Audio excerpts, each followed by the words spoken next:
Mantan Cawapres nomor urut 3 Mahfud MD mengomentari soal wacana dirinya yang akan diundang dalam pelantikan Prabowo Subianto menjadi presiden terpilih pada 20 Oktober 2024 mendatang. Mahfud mengaku akan hadir jika memang benar-benar diundang. Di satu sisi ia menilai dirinya lebih baik, namun rakyat yang menilai.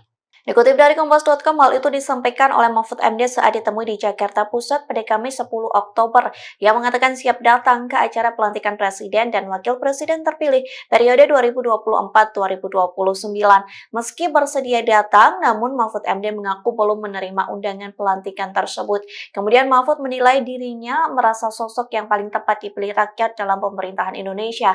Namun Mahfud menghormati pilihan rakyat yang justru menilai Prabowo lebih baik. Diketahui pelantikan Prabowo dan Gibran dilaksanakan di gedung MPR DPR pada 20 Oktober mendatang.